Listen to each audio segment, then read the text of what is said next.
Well, hi there. Hello, how are you? Welcome to Garden America. For those listening to us live, we say good morning. For those listening maybe some other time or day, 724, 365, we say good afternoon, good morning, good evening, and good night. Good night, Chet.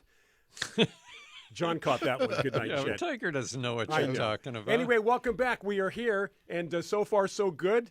Everything rolling right along there. The sound, the video. Tiger's here. John is here. Hope you had a good week. We are heading into the weekend with a lot of great gardening information. Our guest is back with us today, very patient. He agreed to come back on the show with some conditions, though, John, right? Does Tiger have his phone going? No, Our guest is back. Remember, we couldn't get him on last week. Right, we had technical problems, Right. but you took care of that all week. Right, but he's coming back on the show. He has agreed to with several conditions. Number one, that never happens to him again. I was checking the audio, making sure it was all good. He's going to be talking about caladiums, right? Now, he's from Florida, which is caladium country. Lake Placid, not to be confused with Lake Placid, New York. New York, where the Olympics were held years ago. I didn't know that. Yeah, yeah.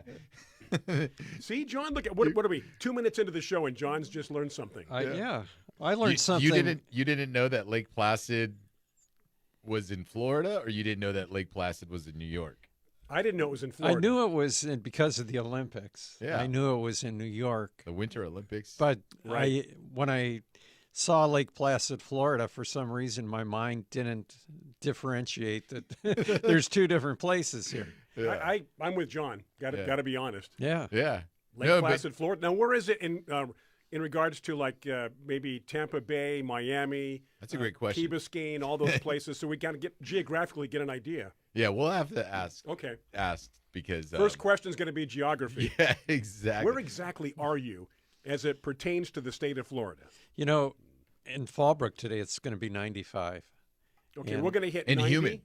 And humid. You know what? The whole week has been humid. Yeah. Like 70% humidities, 80% humidities. Yeah. So my caladium is doing you can well. Start growing okay, a so field of caladiums. You're going to be 95. We're going to be 90. What are you temperature gonna be we're talking about? Yeah, we're talking temperature. You got to be. And this is when Fahrenheit. you get to be my age, 80. you got to be careful what you're talking about, Brian. Yeah. But this we have to remind people this is Fahrenheit. Are you like me when you watch documentaries on TV and they're using like kilometers or anything but Fahrenheit, Celsius? It's not miles. I don't know how to. Yeah. I can't differentiate. I go to my phone and figure it out. No, we're 10 kilometers deep. Well, what is that? Yeah. That would be 22. 2.2 miles or 2.2 kilometers to a mile, right? I don't know. No, not 2. 5 kilometers is 3-point-something miles. So. Yeah, so there's 2.2 to a mile. So see, and that's something else that's aggravating. Why can't it just be like 2 miles or 3 miles, but 2 point? It's like you got to cut it in half. It's like. Well, you know who made that problem? We did. Like we made our own problem. Well, and now I do understand. We could have easily switched to kilometers a long time ago. And Celsius. Well, they tried to in the 70s and nobody bought it. They said we don't want to do that. But now I don't understand why the rest of the world isn't using the English system. I mean, is it so hard? Look at Kevin, 0.6 per mile. Now, Celsius I understand because it makes sense. So Celsius doesn't make sense. Hold on. Fahrenheit is much better. Well, wait a minute. Doesn't water freeze at 0 on the Celsius? Yeah. And boils at 100 and boils at 100. That makes sense. That right, makes but sense. you know, when you're talking about temperature and I think you need as much to work with as possible. So the higher the numbers, the better? Well, you've got more numbers. There's a difference between 90 and 93. Yeah. Or 89 and 93. Does it make sense that water boils at 212? Yeah. That's kind of arbitrary. And I think what John is saying is it sounds really cool to say it got 130 in Death Valley today. Oh, instead of 35? It doesn't sound that cool. Doesn't sound that cool. I get that. Yeah, because it's hot today. It's going to be 35. Hot 35? What are you talking about? Do you know, plants, it's more difficult to grow plants under centigrade temperatures. You're right. They do much better under Fahrenheit. Yeah. Now, that's been proven. That is a factual statement. We probably have some new viewers and listeners. They're like, what show is this? What did I tune into? Well, I've been trying to water everything, getting prepared for the heat, even though there's a lot of humidity coming up. And on the hill by the side of my driveway, I put an overhead sprinkler to get some areas where the sprinklers aren't hitting. And I think because of the water, it was weighting down the top of my tree, the pink trumpet tree, so it fell over. So I had to restake it yesterday. Somebody said that you have a lot of problems. You're right. Yeah, a lot going on. That John Magnasco, he's got a lot of problems. But it was already staked. So, like, did the stake fall over too? You didn't stake it right. Did the stake fall over too? Yeah. I think that's... Was that one of the... Because I thought there were 2 stakes on it. No. Or is that something we're changing That's now? what you're going to do. Okay, right. You're going to do the 2 stakes everywhere. Gotcha. Carla wants to know, she says, can someone calculate K from watching... The Tour de France. Is that kilometers? Yeah. Yeah. Yes. She can estimate centigrade because her husband's Canadian. See, I'm not a kilometer guy either. I don't know. Yeah. And I'm thinking to myself, every time if I hear it or see it, I go to my phone and I say to myself, I'm going to memorize this because I want to know. Yeah, you want to know. Because that's where everybody's going, apparently. Yeah, and like you're saying, like it's always fun to be able to kind of put it in perspective when you hear it. Right. You don't like to have to Google it and figure it out later, but yeah. You know, I mean. I think we're past that. Well, Tanya says she's looking forward to a cooler weekend. Ooh. So and where's she at? She's in San Jose. Oh. Carla says, no, John, not asking, sharing. What? Does Carla want to come in studio and take my place some week? You're more than welcome to. And we're off to a roaring start. This has been a fun show so far. Yeah. Anyway, folks, that's all we got. Thank you for joining us. We'll see you. Good night. You know, speaking of Carla. Careful, Carla. Here it comes. Well, no, I'm thinking that this just popped into my head, but, you know, Carla gave me some yellow clivia, 3, and all 3 are doing really well. And I've got, actually now I'm thinking I got a lot of plants from Carla at my house. They got Watsonia. You got your little Carla garden right there. Yeah. Well, they're scattered throughout, but I really like plants that remind me of people. Yeah. You know, as you walk by, you look at the plant, and there's, even if it's subliminal, there's a connection to the person. I'd hate to see what reminds you of me. Have you ever given me a plant? Yes. What did you give me? Oh, can we talk about this during the break? This is embarrassing now. Of course I have. I know Tiger's given me plants. But anyway, so any connection, maybe it's because I'm getting older, but every time I look at something, it's connecting me to a memory. And it's kind of nice to just walk around the garden and Isn't that what look at plant. That's what it's all about. Yeah. Yeah. And it's fun because, you know, usually that's something that maybe they had. So, you know, I mean, you know, Clivia, it sounds like a plant that she could have divided and then given you some. You know what I mean? And I don't know if she did, but I think she did. But well, they were yellow Clivia. Mhm. And, well, how many years ago was it when yellow Clivia came out? Remember they were like $25 for a seed or something like that? That was only maybe 15 years ago. Yeah, it wasn't that long ago. But, yeah, so, you know, they maybe had it in her yard, and then she gave you some of it. And that's kind of a fun connection, too, because, you know, I mean, it's fun to gift plants. Like you're saying, oh, I see something in the nursery, and I'm thinking, John might like this. I bring it to you and take it. But it's another thing, kind of like what you do sometimes with your roses, is take a cutting, propagate it, grow it, and now share it with someone else. And you have one, right, and they have one. That's a really and the neat generation connection. Continues. Yeah. Well, with roses, it's important because if the one I have dies, I need to know where to go. That's get why another John one. gives so many roses. That's why he came and got cuttings from my Green Planet. Yeah, exactly. Hey, we've got about a minute and a half. You want to do the quote of the week, and then during the break, we'll bring our guest on. We'll take 2 with our guest this week. All righty. Thank you, John. And Brian, I don't know if you remember Billy Goodnick. He's a landscape architect in the Los Angeles area, and he wrote a book, but he came with us on a couple trips. I think back to... Bus trips? No. I think when we went back to Scott's in we Marysville, went to Ohio. okay, sure. Either that or when we went to North Carolina. Yeah, there were Scotts and Bayer. Those 2 trips. Yeah. But anyway, this quote was from him, and he said, as overwhelming as your garden might seem, it boils down to 3 questions. What do you have to work with? What are you hoping to accomplish? And how do you make it happen? He's right. Yeah. Put it in perspective. Right. And that's what I'm going through right now. And the last part of that, how do you make it happen, is call Tiger, have him come out, take a look. We're going through a lot, too, these days.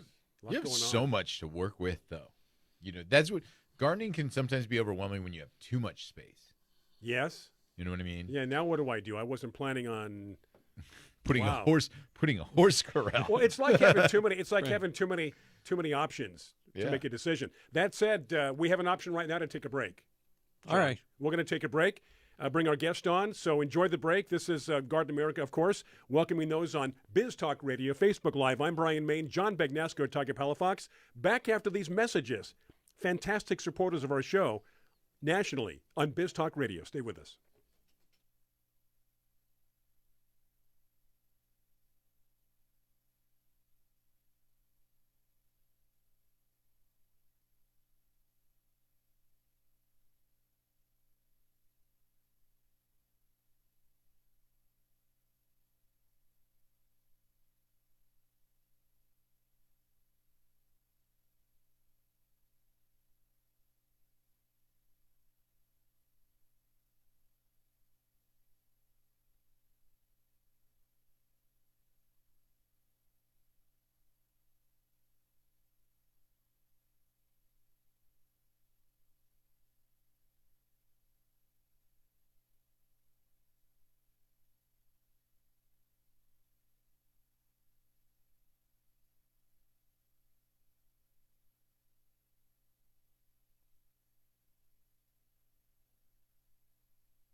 Okay, we are back from the break. Good morning to you once again. Good evening, good afternoon. However you may be listening to us here, Spotify, Google, Alexa, we're pretty much cover all the bases here on Garden America in terms of finding us and listening and watching Garden America. That said, Clay is back with us this week. Tiger, let's do this and have a lot of fun here on Garden America for this weekend. Yeah, so Clay Wallace is joining us again from Classic Caladiums. Clay's been working around plants for 26 years.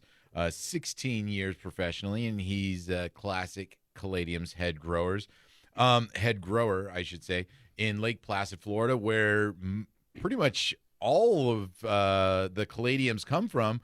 And, not always the most ideal growing environment there, but it's where caladiums grow best. And you guys have a festival coming up as well, right, Clay? And that's correct. Yes, sir. Yeah. So the festival's it's our 33rd year for the Caladium Festival. Yeah. And, it's amazing because here in San Diego, Clay, we have an area called Carlsbad, California. Mm-hmm. And it's known because they grow this massive field of ranunculus, and these ranunculus bulbs grow and you see all the flowers in the rows. Now, you guys have even bigger than that, which is rows and rows of caladiums there growing, right? Yes, sir. That's correct. It's in the what we call the muck. It's a really highly organic soil. If you was to bend down and grab it, it would feel almost like potting soil. It's years and years of composted wetlands is what it is, in the shadows of Lake Istapoga. So it's over 1,000 acres of the muck, and it reminds you a lot of the tulip fields in Holland. It's just huge, vast amounts of caladiums growing there. And now you guys grow them there out in the fields, and then harvest them, and then that's what you guys then go and sell to other people to then pod and sell as ornamental plants to nurseries and things, right? Right, that's correct. We do not provide the caladiums any shade during the production, as you would know. They love the shade for your yard, so they'll put on sunscreens available, to them genetically to allow them to be grown commercially in the field. They don't look always the best as far as their color goes. They may be a little darker green, the whites aren't as white, but they will produce a bulb in those conditions. Ah, so that's what you guys are growing them for, is the bulb, not necessarily the finished product. Correct. Yeah. Now, Clay, tell us a little bit about the area also, because what is your highs and your lows? Because give us a little bit of insight on a good caladium growing environment, so people can maybe know if they can grow them. So here, where we're at, Lake Placid, Florida, we're a Zone 9B, and so that our average lows, we can see frost. Typically, we don't. But the highs are, we normally see, low 90s during the day and, low 70s at night. We do get coastal breezes this far inland. We're in central Florida. Okay. So as long as your temperatures are above 60 degrees at night, your caladiums are going to be happy. Once they start dipping below 60 degrees, they're going to start suffering a little bit as a tropical perennial. Okay. And so it's not like a bulb, like a tulip or anything that would actually go. No. Caladiums are sold as bulbs, but they're technically a tuber. And they're a compressed stem like a potato. So your thoughts need to look towards potato more. They'll have a store of carbohydrates inside them that the bulb does use, as it's not in the ground to keep itself alive. Once those carbohydrates are used up, the bulb will defecate. It will die. So you've got a window from harvest to plant of about 8 months maybe before the bulb really starts suffering. Okay. And for the people joining us on Facebook Live, I brought some caladiums in studio here to be able to kind of show people because it's kind of a unique plant in the sense of, I think it's kind of a little bit different than most plants. The foliage kind of, what would you call that, John? Arrowhead shaped leaf. Right, about a heart-shaped leaf, yeah. Heart-shaped leaf.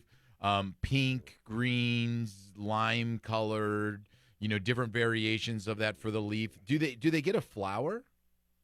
Caladiums are part of the aroid family, which is, most people are familiar with peace lilies and different bacchias and stuff. Mm-hmm. So yes, they will have a flower very much similar to a peace lily. It's a spathe and spadix flower. Oh. So the flower will come up if the bulb is mature enough. It'll send up flowers, and some varieties send up more flowers than others. So is it something that you would get a flower every year? That's exactly how we get more caladiums. Is through that flower. The flower is a complete flower. It has both male and female parts to it. So we can bring in pollen from other caladiums and use those female flowers to create a cross and breed different, more exotic type foliages, and that's exactly what Classic does. Okay. We're one of two in the nation that commercially breed caladiums, so we have lots of different models and shapes. Yeah. I mean, in here I've got one. Hold on, I forgot the name off the top of my head, but it's in the Heart to Heart series. Hot to Trot. Have you ever heard this one? It's a proven winners That's one of our newer introductions. What we do is we'll breed upon old varieties in the marketplace and try to make them better or more improved as far as disease resistance and stuff. So Hot to Trot is our red ruffles replacement for our company. Red ruffles is one that the University of Florida had put out many years ago. I think it's about 22 years old now. Okay. Red ruffles is. So we've got Hot to Trot. It's a darker red, a little bit deeper red, almost a black red, with green edges, maybe about 12 inches tall. Yeah, and the leaf curls more than some of the other caladiums that I have in here as well. So it's kind of makes correct. It does have cool a real shape. curl on the leaf. Yeah. So you were talking about the flower. Is that something that would happen every year with your caladiums, or is it? You said mature. How long does it take for a tuber to mature? Of the bulb would mature. You always have at least one dominant eye on the bulb, so that's your mature eye. So yes, it happens every year, and it'll happen throughout the season as well, the growing season. You'll have multiple flowers come up. Some people just pick them off because there's nothing here that pollinates caladiums naturally, and as soon as they see the bloom, they'll pop the bloom and redirect that energy to the plant because it's going to be wasted energy as far as the plant's concerned. Okay. Hey, we are going to take a break here in about 30 seconds, Clay. When we get back from the break, I want to talk a little bit more about the Caladium Festival and what's coming up and, what you guys do, because it's not just about the plants. You guys have a lot of other fun stuff. And then also I want to, give some tips to people that maybe are wanting to grow caladiums at their own house. So and of course, we'll get back. those on Facebook Live, questions, comments for Clay or one of us here as we continue on Garden America. Again, Facebook Live, Biz Talk Radio. Going to step aside, take a break for our friends on Biz Talk Radio. Our fine followers, our sponsors, of course, Fertilome sponsoring Garden America. So a big thank you to Fertilome. As we do take this break, Brian Main, John Bagnasco, Tiger Palafox here on Garden America.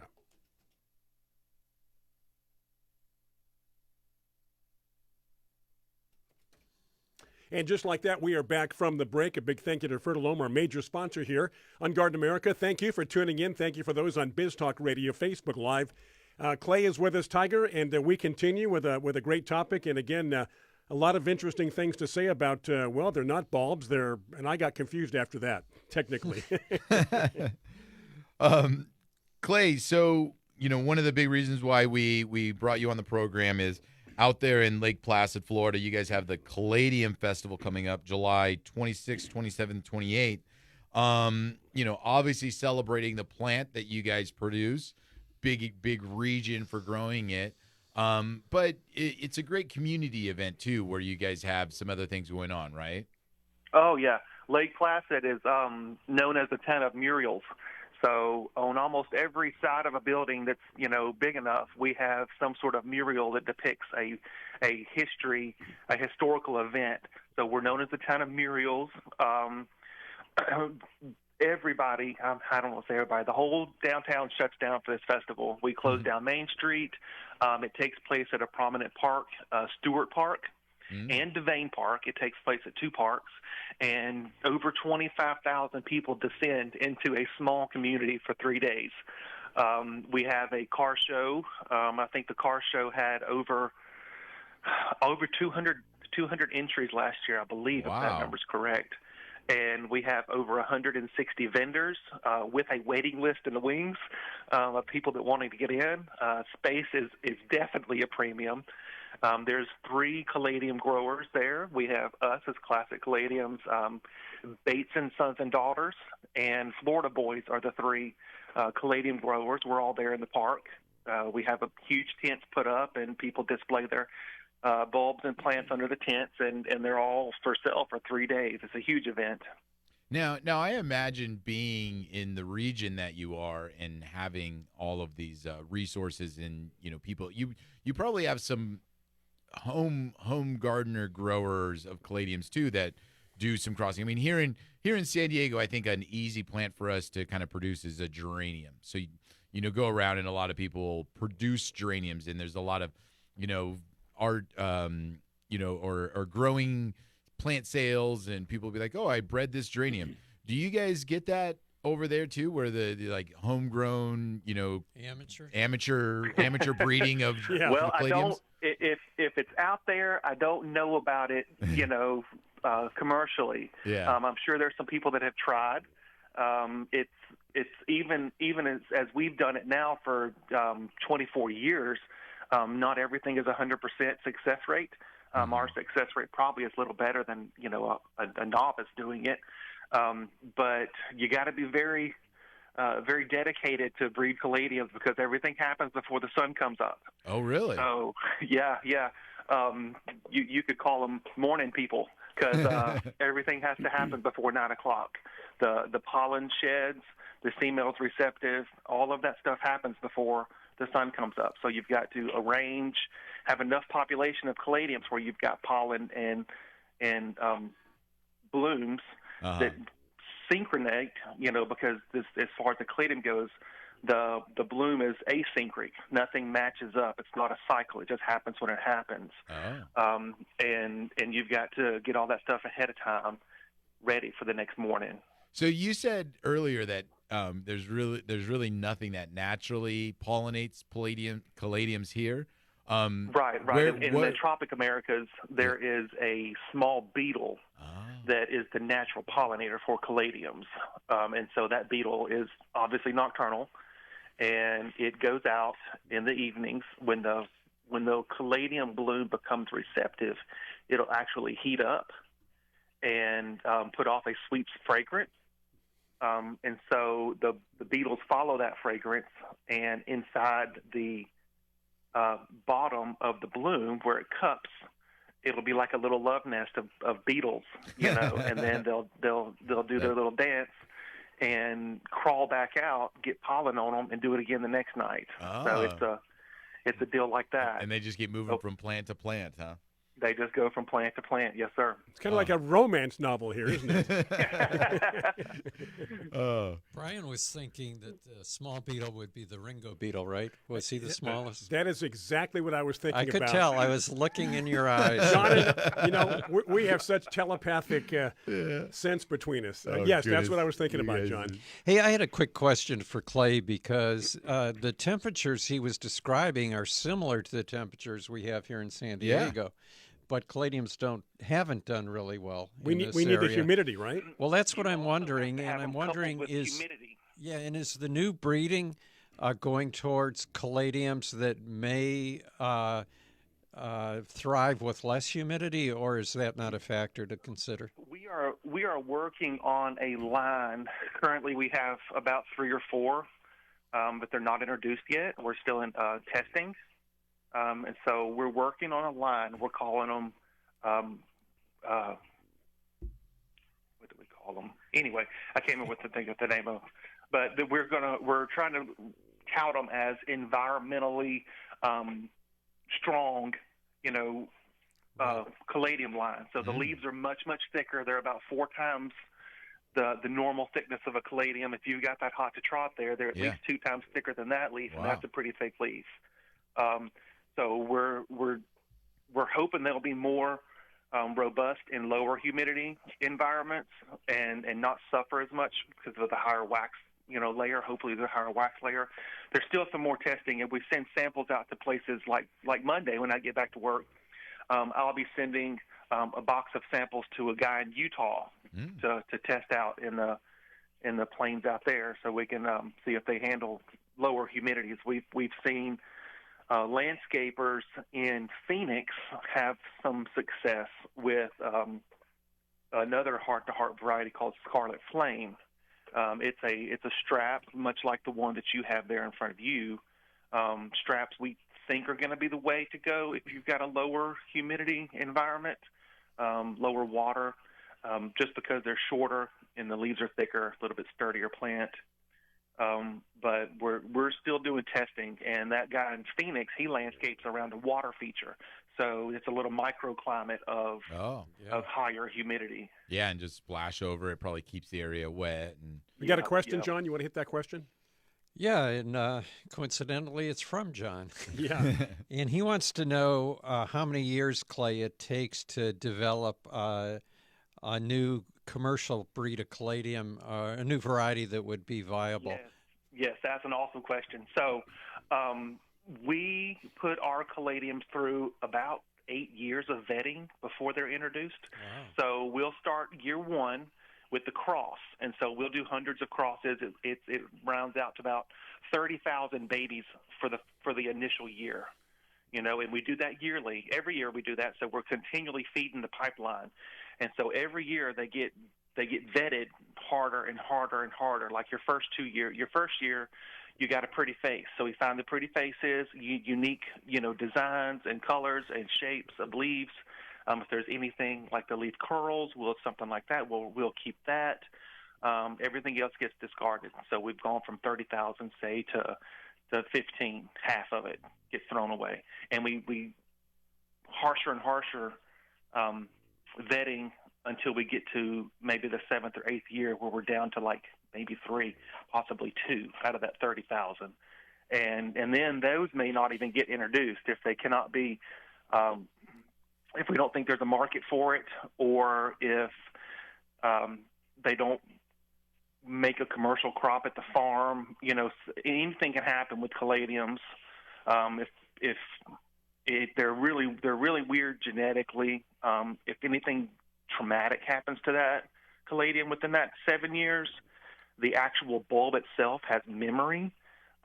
So we can get a cold night or a frost in the field, and if that bulb is exposed to cold weather, it will remember that, and it can be detrimental to the yields. Yeah. So it's about an 8-year process, and we'll go from 30,000 to 2 to 5 out of that 30,000. And I think we're gonna have to take a break here in about a minute, Clay. But for people that do want to grow them in their house or at their home, when we get back, I want to get some tips. Should they grow them in pots? What kind of soil should they use? Sure. What's the fertilizing schedule?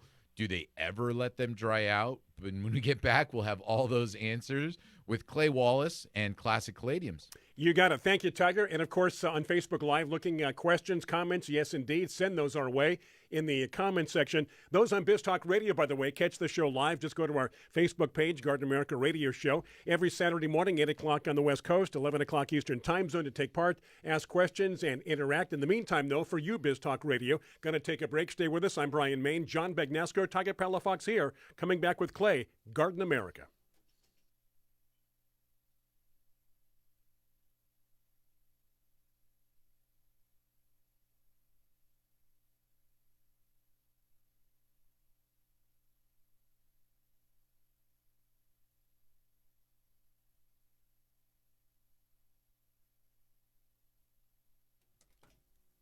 All right, we have returned from the break. By the way, those on Biz Talk Radio, this is the final segment of hour number one. We've got news coming up top of the hour, as per usual. Back at 6 minutes after with hour number two, back with Clay, and a lot of great information, Tiger, as we continue. Yeah, and again, we're chatting with Clay Wallace with Classic Caladiums. And before the break, we're going to give some tips on how to grow caladiums in your garden. And first off, I want to mention, Clay, watering. You mentioned where you guys grow them there in Florida. You call it the muck, and it's just a very, organic, rich, almost like potting soil medium. And, you get a lot of humidity, you get a lot of rainfall. Do you ever let caladiums dry out? Is that something, or should they always stay in damp soil? That is something that's not recommended. Caladiums being from the tropics, they expect a rainfall almost every day, right? Here in Florida, we do have our summer rains that happen somewhere almost every day. So consistent, even moisture is important. Okay. And as far as the soil they grow in, there's extremes on the map. So we can go from anywhere from muck situations, like most of the crop of caladiums are grown in. We have 100 acres on the muck. But we also have 250 acres on sand. So as long as you're providing what the plant needs nutritional-wise and water-wise, you can grow them on a wide range of soils. So higher organic matters are going to retain moisture and nutrients better than lesser organic materials such as sand. So we recommend a controlled release fertilizer, something that's going to release just a little bit every time you water. You can use water soluble. If you choose a water soluble, probably cut the rate in half and do it on a weekly basis. Caladiums are not that heavy of a feeder. I'd probably consider them a medium nutritional needs plant, not anywhere close to a petunia or a geranium, but not a cactus either.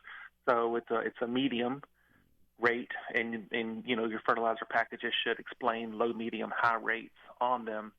But as long as you can keep a consistent water and consistent flow of feed, your caladiums are going to be very happy. Okay. The only diseases really that caladiums suffer from are root-associated diseases like pythium and stuff like that, and that would be from an anaerobic situation, like you've overwatered or the drainage hole is stopped up, something like that where water's going to back up onto the roots. Or if you live in California here and you plant them in clay. Exactly. Well, yeah. I am originally from North Mississippi, and nobody has more clay than we do. Caladiums still grow. Oh, okay. Now you did mention unintended when you're talking about clay. Right? Exactly. Yeah, right. But now you did mention earlier too, though, that they love or they show better in the shade. They do. So you don't want a full sun. Are all caladiums love the shade, and we're talking about from sun up till 11ish o'clock in the morning is prime situations for caladiums. Okay. Now, mentioned earlier, like that hot to trot you have in front of you, that's from our breeding program. We breed for sun tolerance. So that hot to trot can handle full sun all day long here in Florida, and not lose any characteristics of it from sun or shade. So you can have the same caladium throughout your whole landscape, sun or shade. And that's some things to look for. You say, well, I can't grow caladiums because I have no shade. Well, that's not true. You just need to choose a variety that best suits your situation. And there are out there. We have probably 25 or 30 that can tolerate full hot sun Florida situations. Is what they're tested in. I was wondering, Clay, talking about the breeding.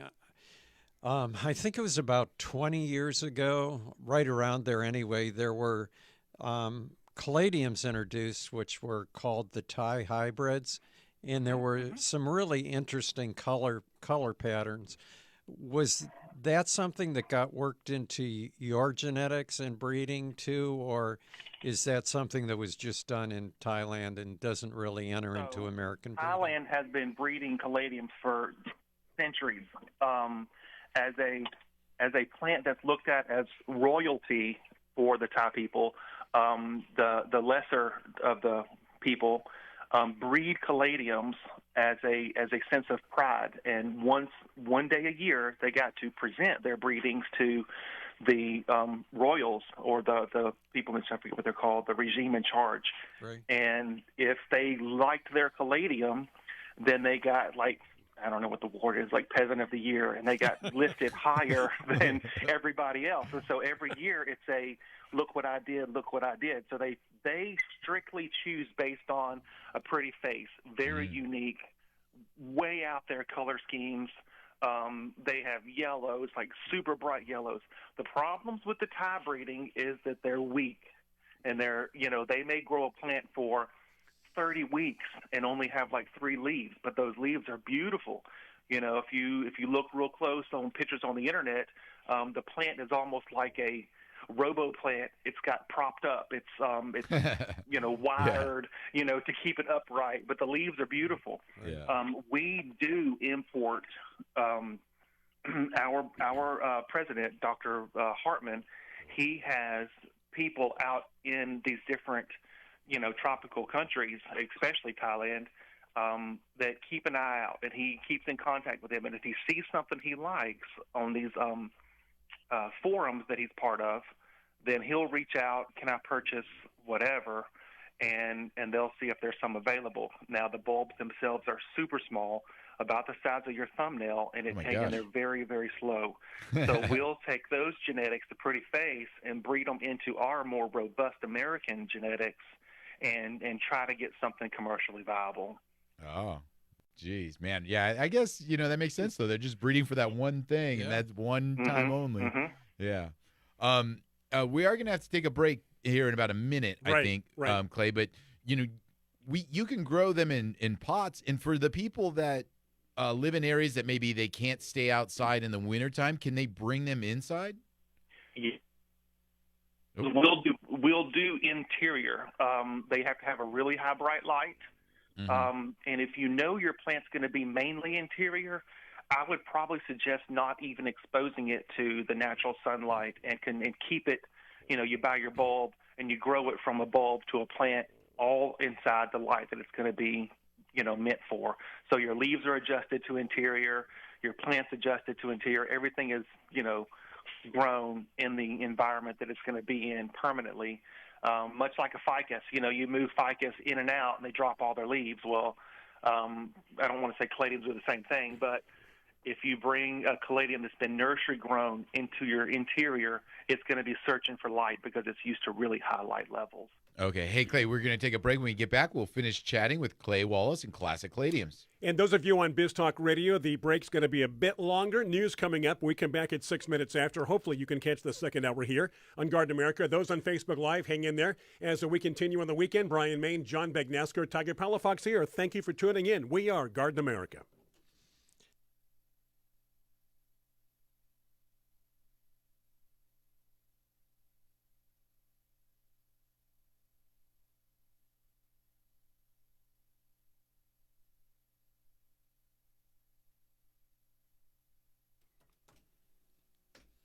Welcome back to the show. If you are tuning in on Biz Talk Radio for the first time, welcome. This is hour number 2.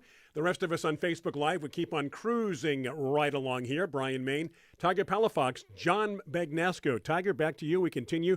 Clay is with us. Been talking about a whole lot as we catch people up here. Yeah, lots of fun information about caladiums and in very unique plants. You know, they have the Caladium Fest happening next weekend there in Lake Placid, Florida. If you're listening to this on the Biz Talk Network, it's actually happening this weekend. Right. Because we do tape this show the week before. Now, Tiger, you said Lake Placid, Florida. Correct. Clay, where is Lake Placid, Florida, in regards to any other cities or towns we might be familiar with? We are centrally isolated, I guess you would say. We're Lake Placid is about 60 miles due south of Orlando. Okay. Move toward the west a little bit. If That you're helps. familiar with Lake Okeechobee, we're about 30 miles north of that, and it's exactly the same distance from coast to coast. So that's how central we are. It's right there in the middle.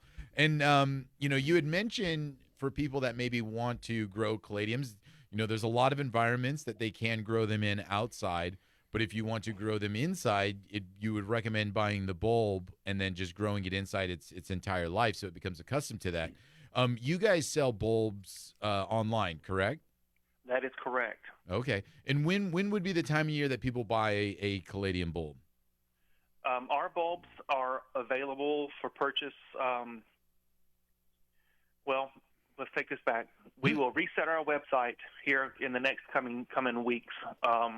And you can purchase. Your bulb will not be shipped until it's time for you to plant it in your area. Oh. So, we'll start shipping your tropical zones end of March, and as you go north through the zones, every week it'll be a progressive, expansion because we don't ship them unless the temperatures are correct. If you want a bulb shipped sooner than that, we do have winter boxing available at a cost, and you'll receive a small cooler with your bulbs in it, and there'll be a heat pack, and it'll all be weather protected. So we can ship any area almost any time between March and say July. Oh wow! So that's kind of where we're at.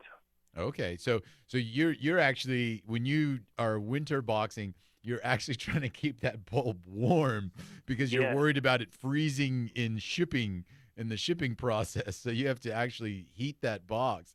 I think most times people ship stuff, they try to keep it cool because they're worried about it sitting in a hub somewhere. And you actually have to keep that bulb warm, huh? I mean, we've had instances where people will receive their package and it is warm enough inside the box, and the humidity's high enough because the bulbs are constantly respiring, that they can get some mold, some surface mold growth, like a red mold on the bulbs. Oh. Not that hurts the bulbs in any way.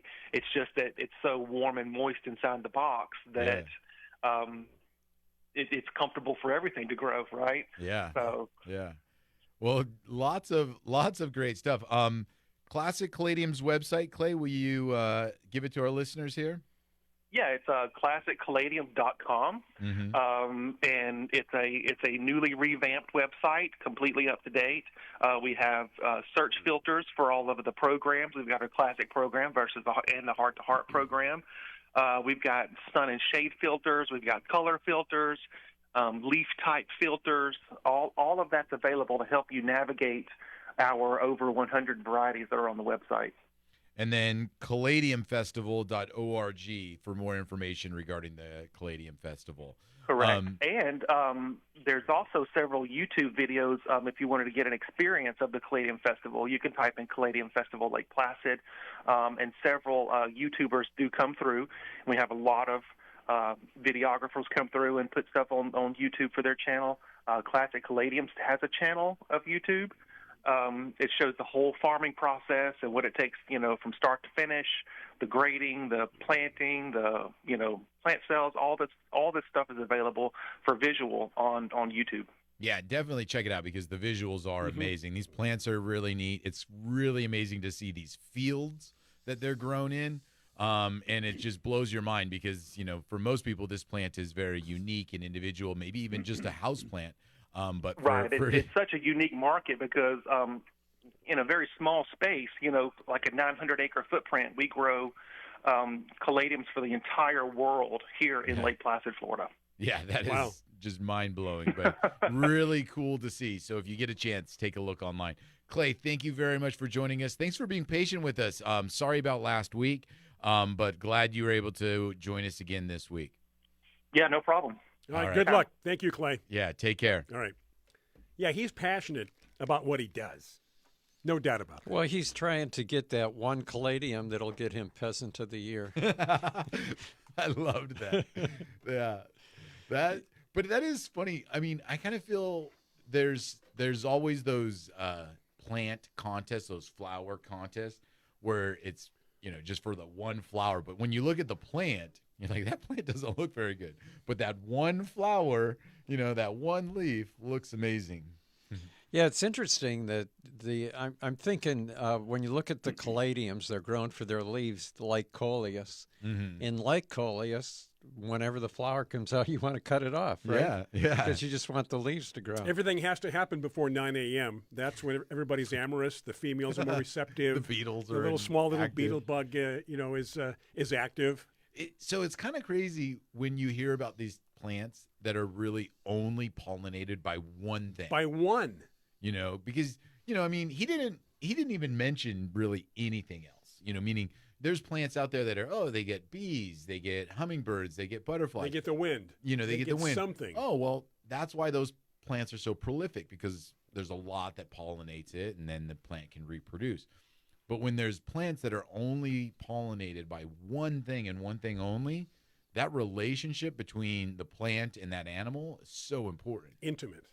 Do you remember intimate this relationship. the story about the orchid that had a really unusual shape? Mm-hmm. And when the orchid was discovered, they theorized, because this moth had never been discovered. Right.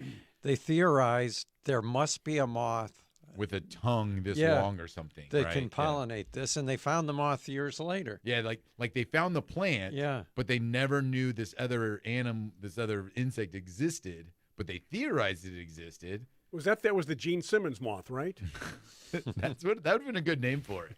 That would have been a good name for that moth, the Gene Simmons moth. Our friend in Canyon Country, Lenore, said that she had bad luck with caladiums. And again, it's because no humidity. Humidity, right. Yeah. And her comment was that it was too hot or too something of something bad. But it's funny because... And it's just the heat. It is the heat combined with no humidity. Yeah. And, but as he mentioned, you can create that little microclimate. You have a fountain, you have some kind of water feature. Yeah, if you get 103 degrees, that's really not the issue if it's in the shade. It's more that it needs that humid air surrounding it, and it needs to be in damp soil. But now the breeding's going to, or they're at least trying caladiums that'll grow in drier temperatures or climates, because look at, if it could grow outdoors in Arizona. Where it's dry, notoriously. Yeah. And didn't he just say they were sending some samples to Utah. Right? Yeah. Now, John, I've always thought of caladiums more as individual plants, but it kind of seems like to me they kind of do use them for coleus, where they'll put them in a row, in a border, or something. What is your? Have you seen them like that, where they kind of use them as a filler plant, or do you just see them as individual plants also? I've seen them in warmer areas that are more humid, used as border plants. Yeah, like you would use coleus. Like you would use coleus, right. Or petunias. But in Michigan, they were more like gift plants and used as a pot plant. Like as a that statement plant in the center of a pod or something like that. Right. Yeah. Yeah, the Thai hybrids. If people listening out there, I know Kevin, our buddy from Coeur d'Alene, said that. Every time he sees a caladium, he thinks of our show. He said it's really educational, and or every time he sees it, he will think of our show from now on. He says he wants to learn more. And if you Google Thai hybrid caladiums. You'll see some of the ones that Clay was talking about. Because when these first came out and they were on the internet, I couldn't believe the leaves. You know, they were like polka dots and all kinds of unusual colors. It is break time, so do stay with us, those on Biz Talk Radio, Facebook Live. What are your questions? What are your comments? Right there in the comments section on Facebook, and we'll continue with Garden America. Happy weekend to you. Yeah, it's going to be hot in a lot of places, so do your best to stay cool. We are going to take a break for Biz Talk Radio. This is Garden America.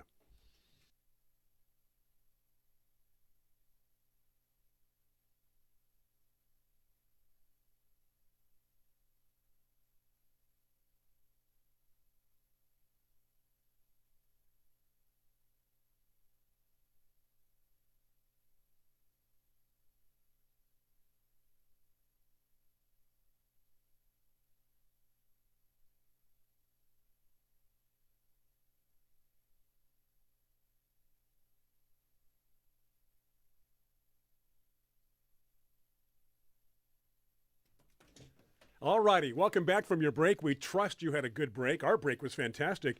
We were feeling the leaves, which feel like leather on these caladiums here. And, yeah, what a fascinating plant. I will say the people, I think John got people really excited right now about caladiums and going online and seeing some of the varieties. But I will say the word of caution, like Clay had mentioned, is that the caladium is a very unstable plant, and we will call it. I like Clay's thing where he said the bulb has memory. We kind of call it reverting, where a plant that's unstable, whether it's a variegation or some kind of or a sport, they'll revert to what the plant was normally, which it's not always as exciting.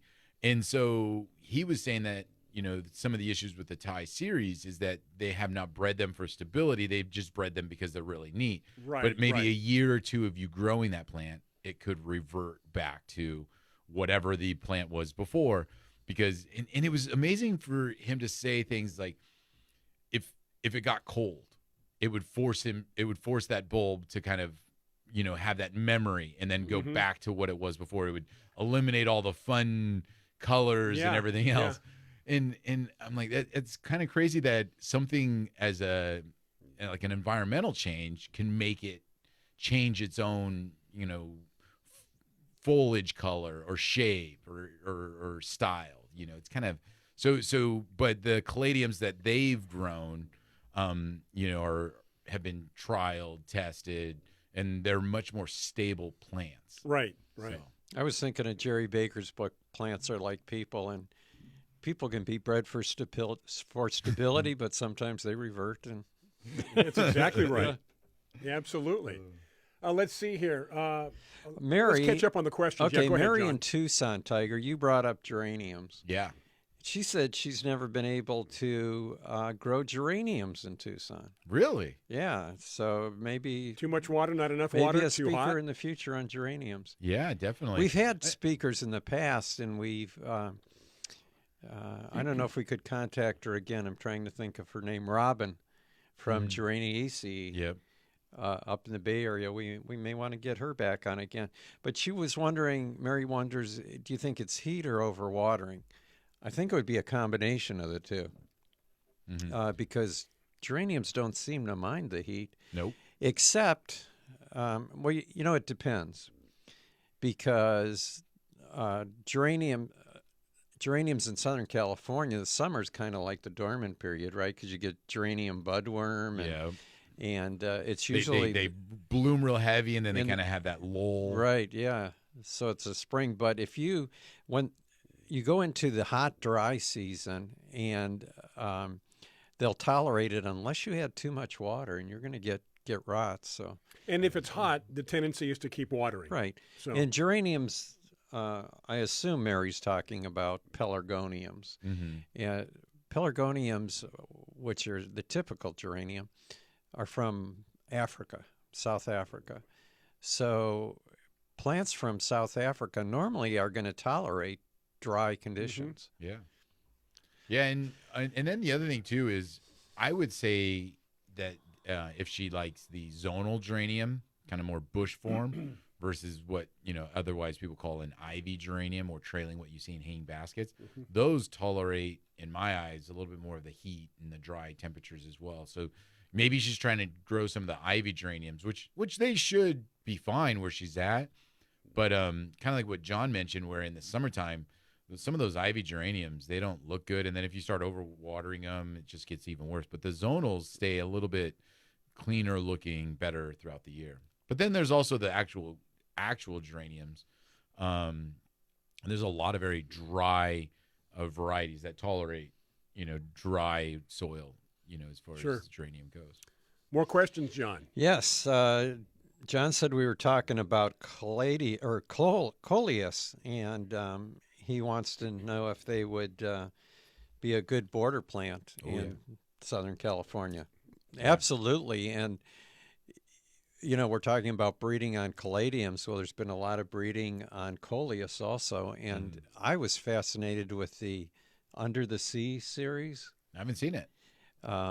They've got trying to think, spiny bonefish or something really? like that. And a lot of, you can Google it, Under the Sea coleus, I think they're called. But anyway, you can go in any garden center and you should be able to find coleus and all different types. And the cool thing about the coleus is that they're more of a shade plant.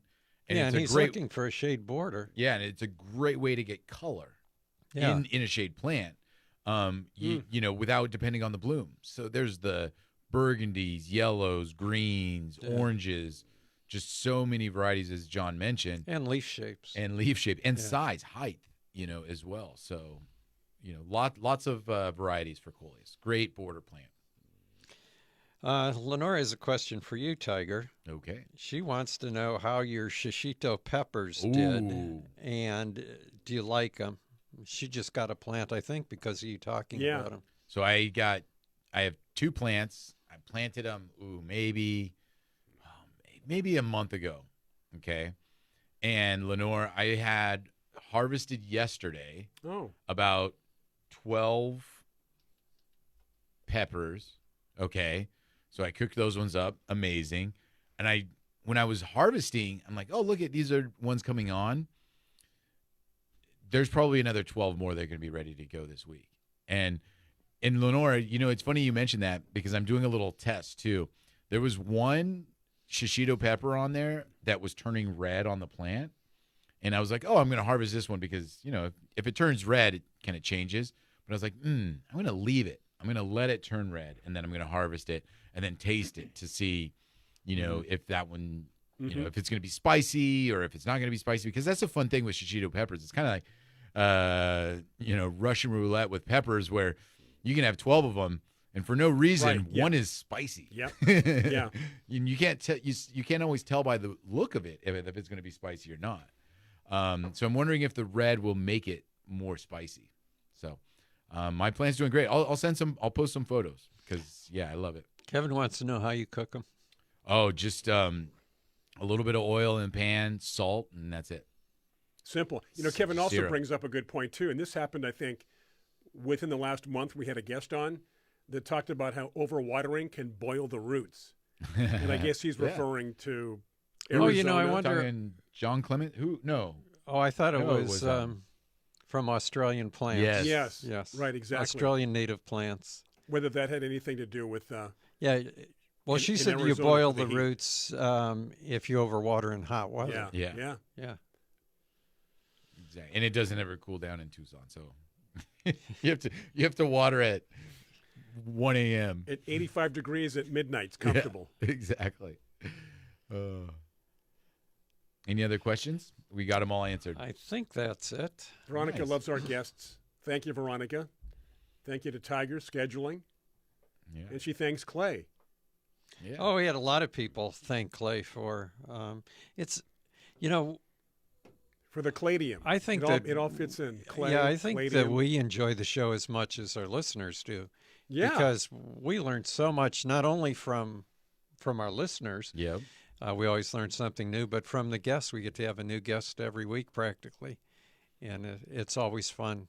And I always like to hear the questions from the listeners because they come from different areas. And so it's neat to know how it will grow in the other areas as well. It is break time once again. We have 2 more segments coming up. Do stay with us. We're going to take a quick time out for Biz Talk Radio. This is Garden America. Stay with us. A lot more show coming your way.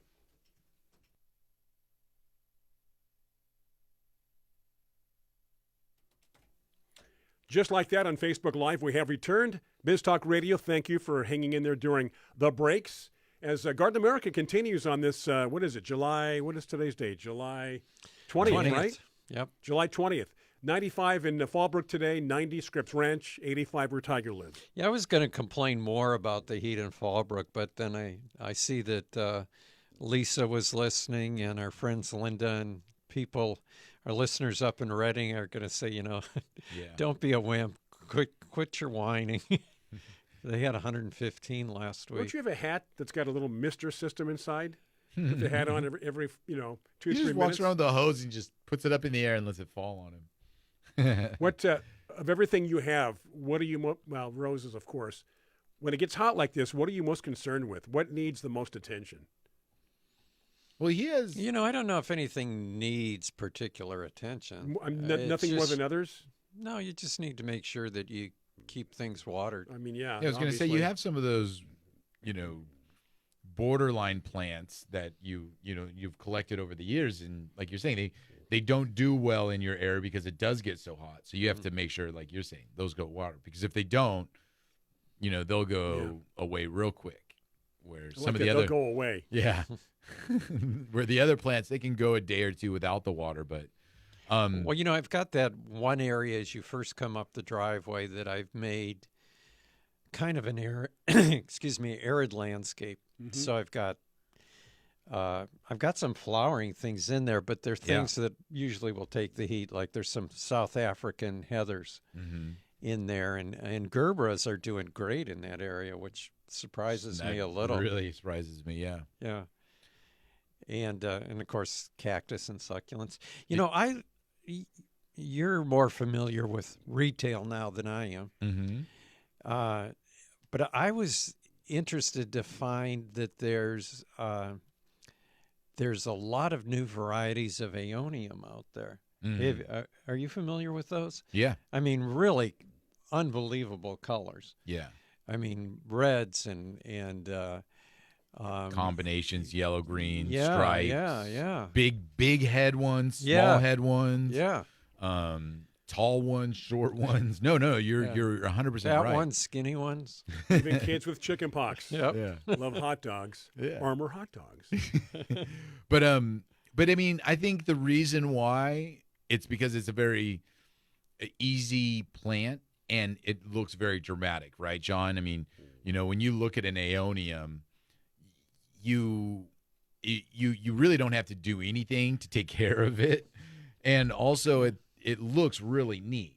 But then at the same time, this time of year, they're dormant in the those summer, flower right? heads shrink up, and it's kind of like the plant. You got to make sure not to overwater this time of year. Yeah, this is probably the time of year when it looks the worst, in sense of the flower head shrinks up. You see more of the stem, and you just got to be careful because you can't force it to. Like you say, you'll overwater it this time of year.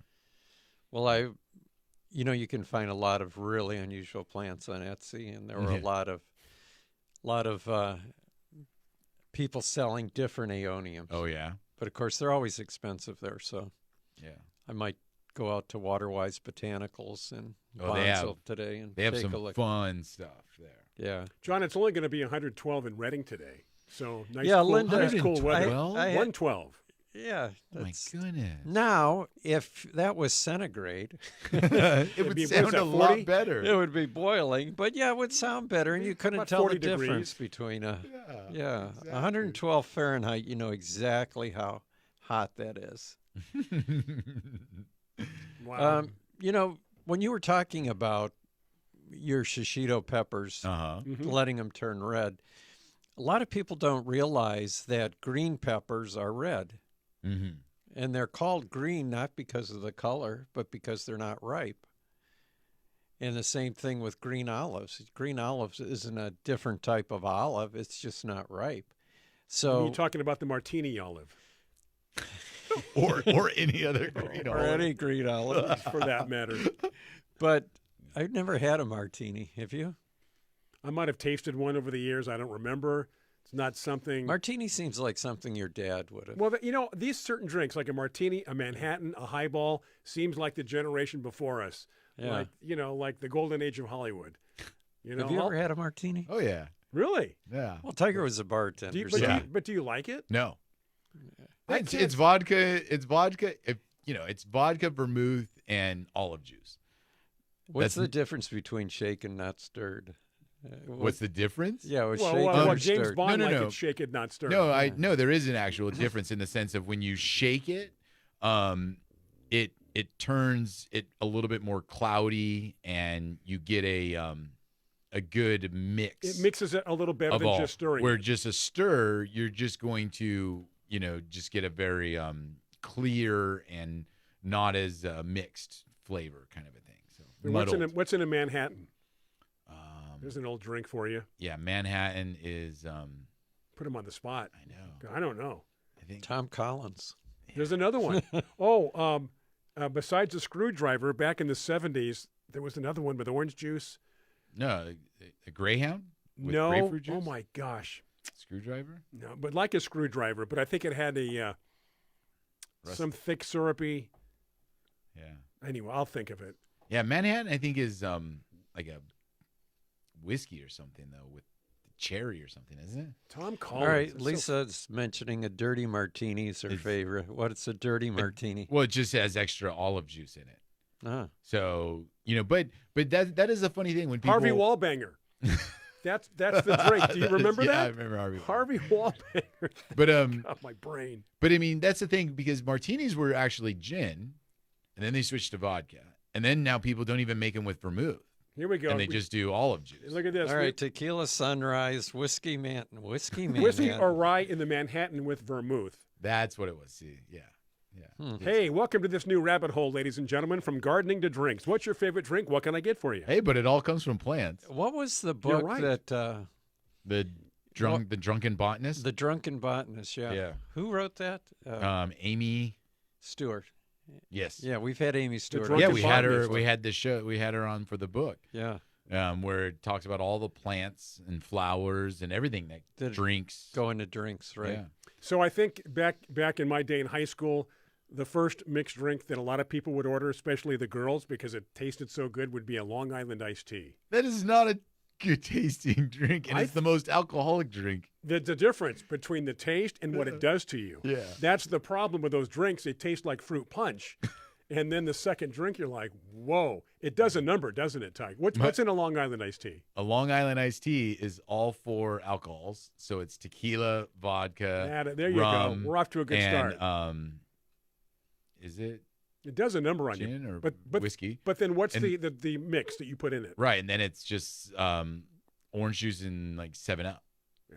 And some grenadine. There you go. Oh no, wait a minute, Sprite. Yeah. So if it's mixed well, yeah, you get the alcohol, but you also Yeah. get that nice taste. Yeah. My first mixed drinks was a drink called a grasshopper. I remember grasshopper. It's creme de mint. It's like a mint chocolate chip milkshake. That was my first mixed drink. And then let's not forget Sex on the Beach. I can't remember what those were. I feel like it was tequila and orange juice or something. But you're right though. If you don't do it for a long time, you forget the mixes. yeah. What is A Coke. Galliano? Oh, What was it? Kevin Galliano. mentions Galliano. Does that pertain I to don't what know. you were talking about? I don't know. I've heard. Yes, I've heard of that. Yeah. I can't remember, but I don't know if I've ever had a mixed drink. I Really? mean, I've tasted a lot, but I don't know But if you I've need to ever actually ever order ordered one. ordered one. For sure, I've never ordered one. But somebody did order one time, and I liked it so much I almost thought of ordering one, and it was called a Golden Cadillac, Oh, really? which had ice cream in it. Ooh. See, I that's thought- why John's Yeah. weakness is ice cream. Yeah. Just about every picture we've taken when we're on a trip someplace, Oh, yeah. John with his ice cream. Man after my own heart. I love ice Yeah. cream. Do you know that San Diego has supposedly one of the best ice cream places? The one in Coronado? No, there's a place in North Park, and it's actually Oh, yeah. called something Laundry. Yeah, Yeah. because they moved into that building and never changed the Yeah, name. the name. But Right. supposedly it just got recently voted one of the best ice cream places in the country. But I will say, when I was back in Wisconsin, their ice cream, and I'm saying Because across of dairy. the board, Dairy. it was so good. Yeah, the dairy state, right? Yes. I mean, I've had a lot of ice cream, and I love ice cream. And when I was there, I was very impressed by just a basic ice cream shop. It wasn't Nothing anything fancy. special. It was just really good ice cream. Galliano is used to make a Harvey Wallbanger. Thank you, Kevin. Oh, it's a mix. On that note, we're going to take a break. We've got one more segment after this. This is it, guys. All right. Talking drinks, alcohol, Plants. plants. Yeah. Boy, what a show.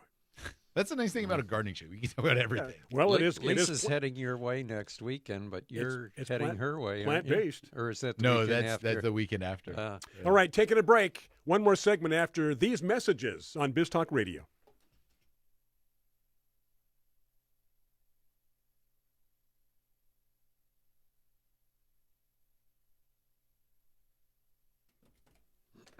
Okay, ladies and gentlemen, boys and girls, we are back. Final segment on this Saturday morning. If you're tuned in live, Biz Talk Radio. Those listening at some other point in time, could be our YouTube channel this afternoon. This show will be uploaded this afternoon. Garden America Radio Show on YouTube, Spotify. Alexa's happy to play our show when you ask her. Just be nice to her. That's all. Yeah, just be polite. Alexa, Just be polite. would you mind playing Garden America podcast? Lenore wanted you to know, just for your information, she rarely has alcoholic drinks. All right. And All right. Thank you, Lenore, because we're getting a little worried there. Yeah, She made it crystal clear, didn't she? Well, you were wondering because of some of the comments she's posted, but now we know. They're all sober comments. So Lisa says she's heading your way next weekend. If she's referring to us and she's heading into San Diego, I will say, Lisa, I don't know, maybe this is why you're heading into San Diego, but if you're heading our way, be careful because it's Comic-Con. And this is I'm going to be so far away from this that. is the time in San Diego that San Diegans go, how do we get out of San Diego? Yeah. Have you ever been to Comic-Con? I have never been to actual Comic-Con. Uh-huh. My sister and dad go all the time, and they're going this Oh, year. really?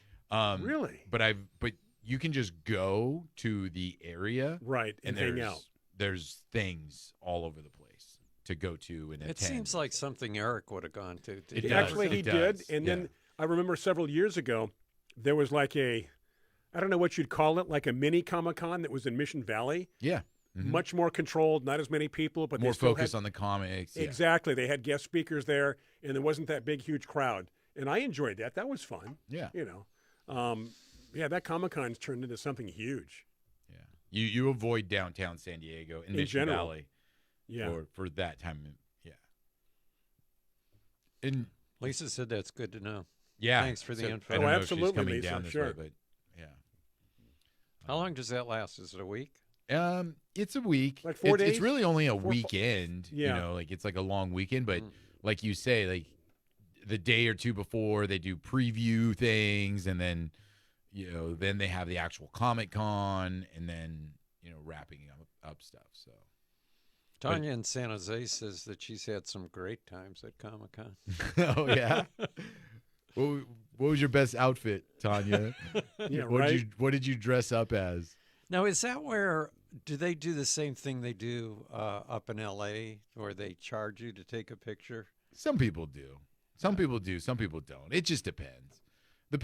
Because there are the people that really invest in their outfits, and that's kind of like what they do. That's is what they do, yeah. They try to go and get some money back for their putting all their outfit together and whatnot. Some people are just doing it for the fun, and they'll let you take pictures with them. It really does depend. Kevin says that his wife Terry's neighbor invented Comic-Con. Oh, really? Oh, that's cool. Yeah. I know they keep threatening to move it out of San Diego, so we'll see what happens there. Now we get more ice cream comments, John. Well, Sue says that it's Ann's dry cleaning. Yeah, it's dry cleaning. Yeah. Yeah.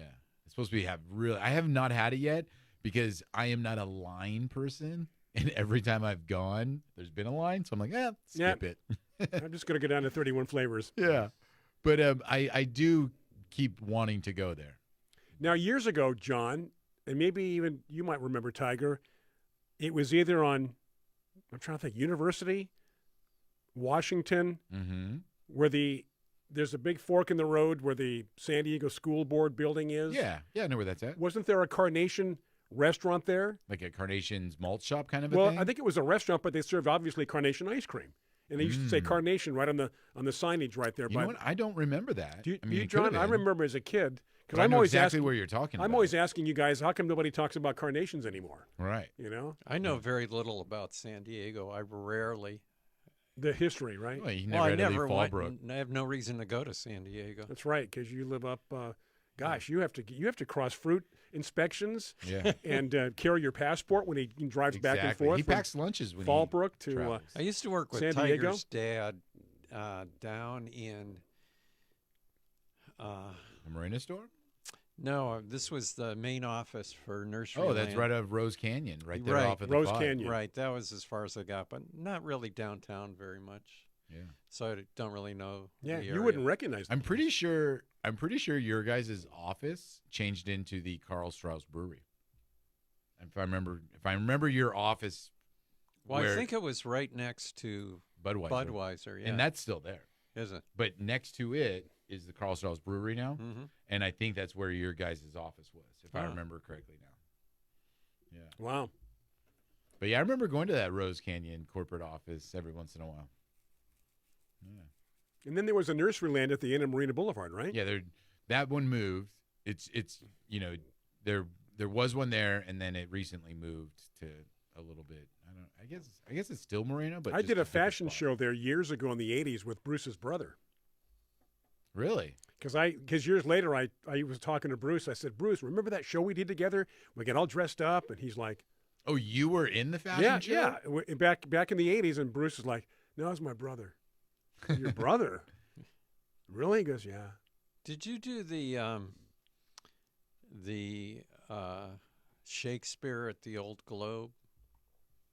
You mean like was Did I in you it? do it? Like Well, they had Brian performed? yeah. Not that I Brian recall. performed? No, I didn't. Why would you think Well, that? I performed. 'Cause you like to wear and tights I and- thought that you might have been involved in that. They asked people from different walks, and I think gardeners were one. You're asking me if I was there. If you ever saw me in tights, you would remember if I was there. We had to pick a Shakespeare sonnet that, You wanted to recite? that reminded us of something of our Yeah. profession.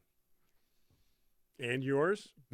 Well, I don't remember Yeah. it now, No. but I was just remember. trying to I think remember all the sonnets I memorized. I think Bruce and Sharon might have performed also. That's fun. That's interesting. Yeah. All right. Well, that's about it, gang. Ladies Yeah. and gentlemen, thank you for the memories. That's Bob Hope. Thanks for the memories when he would end his and show. Another person just passed away this week. Bob Newhart. Newhart. Bob Newhart. 94 years old. Yeah, man. Yeah. We The lost good die 3 this young. week, actually. Yeah. We lost Shelley Richard Duvall. Simmons, Shannon Doherty. Was that? Shannon Doherty. Doherty. And they come in threes, And- they say. And then Well, Shelley Duvall, so Shelley that would be a Duvall. Well, that was Oh. last week. Oh, it was? oh, Yeah. All right. Hey, thank you so much for joining us here on Garden America. I'm Brian Main, John Bagnasker, Tiger Palafox. Enjoy the rest of your weekend. Thank you for supporting our show. Those on Biz Talk Radio, those on Facebook Live. We love you. Thank you. Have a safe week. We'll do it again next time right here on Garden America. Take care.